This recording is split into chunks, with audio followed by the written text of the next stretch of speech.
July August ছাত্র জনতার নজিরবিহীন গণ অভ্যুত্থানে ফ্যাসিস্ট আওয়ামী লীগ সরকারের টানা ১৬ বছরের অপশাসনের অবসান ঘটে। ভারতে পালিয়ে যান স্বৈরাচারী শেখ হাসিনা। এরপর থেকে দ্রব্যমূল্যের ঊর্ধ্বগতি, সাম্প্রদায়িকতা ও ইস্কন ইস্যু, ঢাকা দিল্লির বৈরী সম্পর্ক, প্রয়োজনীয় সংস্কার ও নির্বাচনী রোডম্যাপ নিয়ে চলছে আলোচনা সমালোচনা।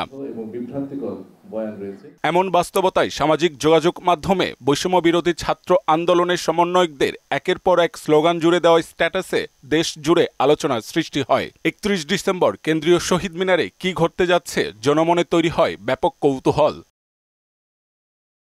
অবশেষে আসিফ মাহমুদ এবং হাসনাত আবদুল্লাহর স্ট্যাটাসের মাধ্যমে পরিষ্কার হয় যে ওই দিন জুলাই বিপ্লবে ঘোষণাপত্র পাঠ করবে বৈষম্য বিরোধী ছাত্র আন্দোলন, যেখানে তুলে ধরা হবে শেখ হাসিনার স্বৈরাচারী আমল থেকে বের হয়ে দেশ কেন জুলাই বিপ্লবে রূপ নিল, কিভাবে নিল, ৯ দফা থেকে ১ দফায় ছাত্র জনতাকে কেন আসতে হলো, এসব বিষয়।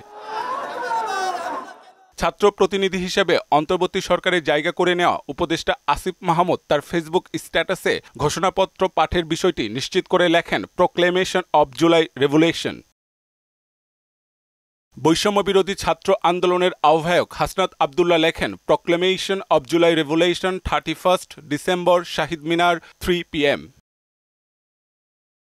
এর আগে উপদেষ্টা আসিফ মাহমুদ তার ব্যক্তিগত ফেসবুক আইডিতে লিখেছেন, কমরেডস নাও অর নেভার। জাতীয় নাগরিক কমিটির সদস্য সচিব আক্তার হোসেন তার ব্যক্তিগত ফেসবুক অ্যাকাউন্টে লিখেছেন, এ বছরই হবে ৩১ ডিসেম্বর ইনশাল্লাহ।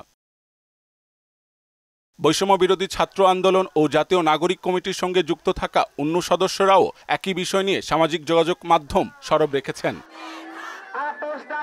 মাহবুব হাসান রিপন, মোহনা সংবাদ, ঢাকা।